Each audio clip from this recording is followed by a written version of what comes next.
everybody, and welcome to the ALG Deep Dive. I'm Frank McCaffrey, and there is a lot going on in the world today.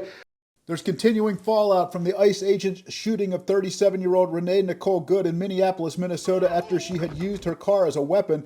Remember, this brought about the talk from Minnesota Governor Tim Walz about being at war with the federal government and whether he would use National Guard to target, quote, rogue federal agents.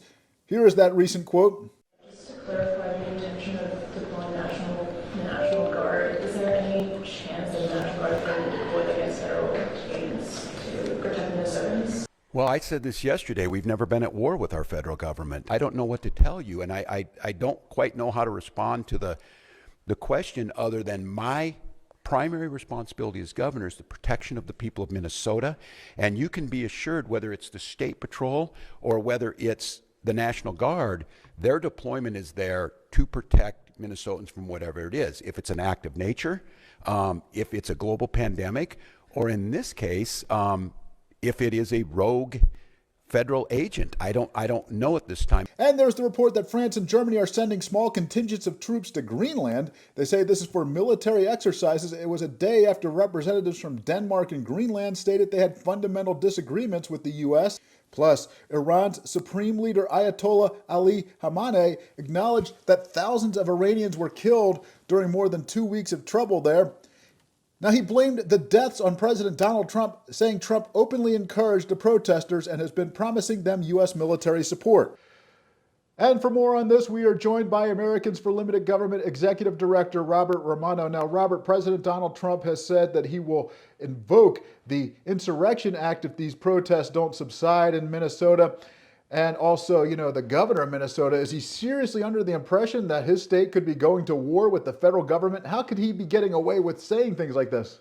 Well, I think this is a national tragedy in the making. The real constitutional crisis right now are sanctuary cities and states that are actively encouraging their citizens to act as human shields for illegal aliens, and also for the illegal aliens to become enrolled in public services, schools, healthcare, the works. They're a magnet for political power in that case. And again, dangerously, they're encouraging their citizens to get in between the illegal aliens and federal law enforcement, obstructing federal law enforcement efforts, and it's having deadly consequences now. And the Supremacy Clause forbids this.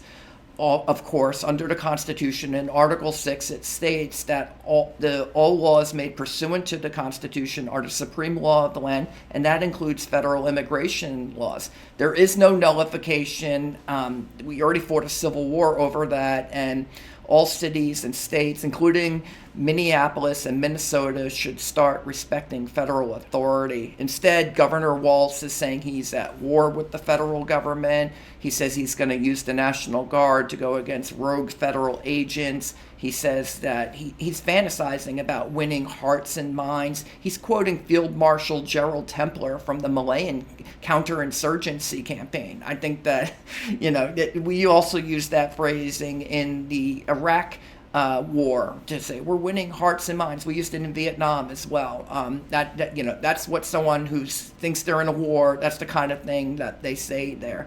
And you have citizens signing up for groups like ICE Watch to go and obstruct federal authority, and their governors and mayors are encouraging them to do so, in essence. And I think that it's very dangerous. It's basically a rebellion, and if it doesn't stop, President Trump is going to have to invoke the Insurrection Act, as he has threatened to do so. There's really no other choice in the matter. And, Governor Walz is saying all of these things, and then he comes back and he says, we need to turn down the temperature. It's like, yeah, we really do need to turn down the temperature. President Trump and Governor Walz should speak to one another, and then the president should go ahead and federalize the National Guard to ensure that the state and local authorities are cooperating with federal authorities on immigration enforcement and getting to the bottom of this fraud of billions of taxpayer dollars that are being sent overseas to Somali warlords. None of that should be happening, and there should be no more sanctuary cities or states. Now, Robert, the Trump administration says that a deal with Greenland could and should be made. Why on earth would Greenland be rejecting this idea? Well, right now, countries like Germany and France and the UK are sending troops to Greenland.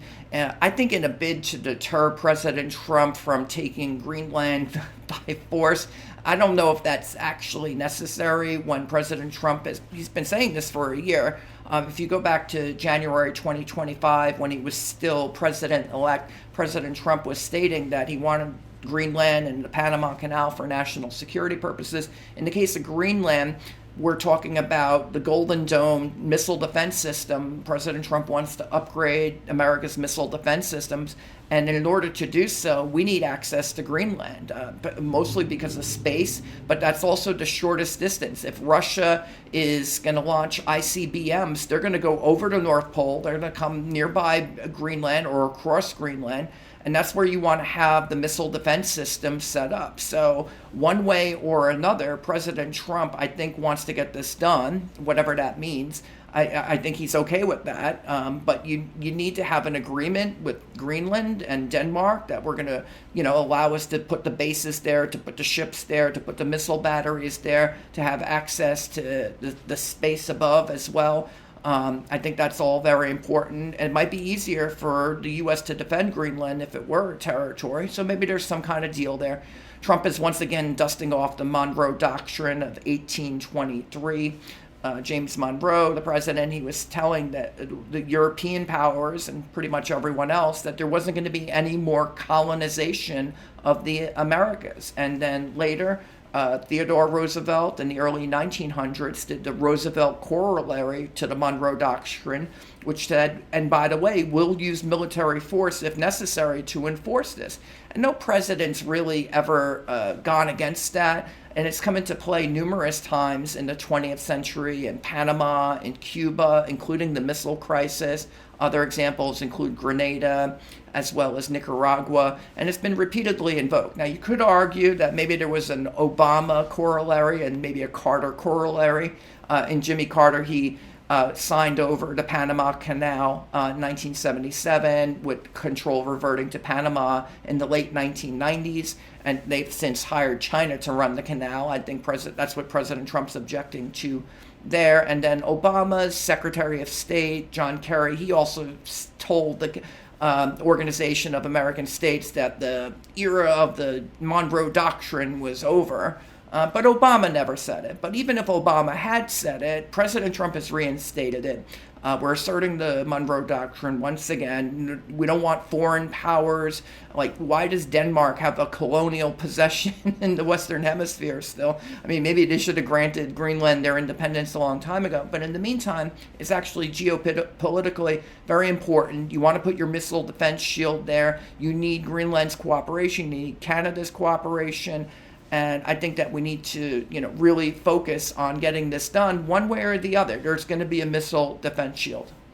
Robert, how tense can things be getting between the U.S. and Iran? Is the thought of sending warships there something that should be taken very seriously? Right. Well, the situation in Iran is, the American people, I believe, support the people who are protesting. And unfortunately, the Iran regime is targeting the civilians in the streets. It's very horrific.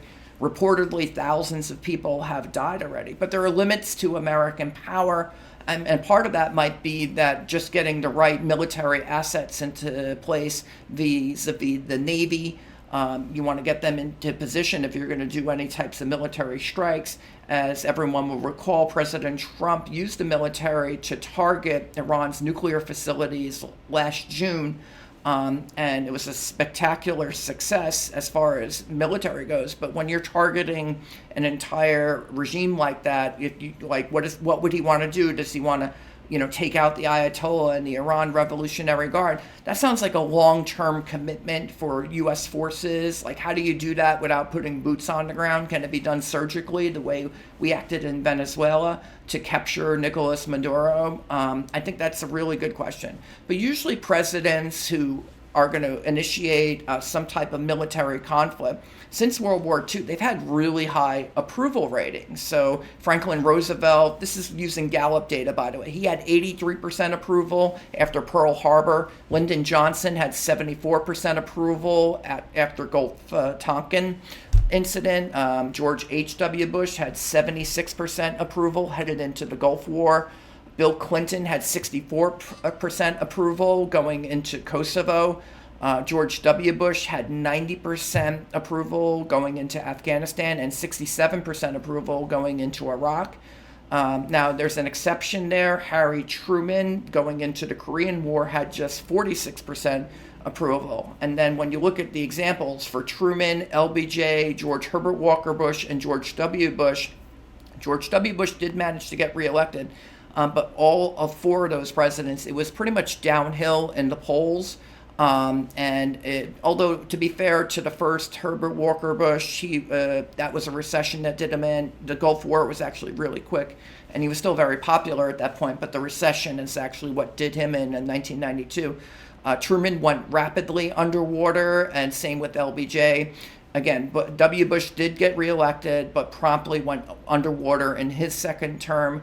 Franklin Roosevelt, near as I can tell, was always popular. And then as far as Bill Clinton goes, with Kosovo, that only lasted like 2.5 months, whereas long wars are very expensive in both blood and treasure, and they eat into presidential approval. I think it's something that the administration has to consider is what are its options in Iran? Do they have the support, overwhelming support of the American people? Because wars can be costly.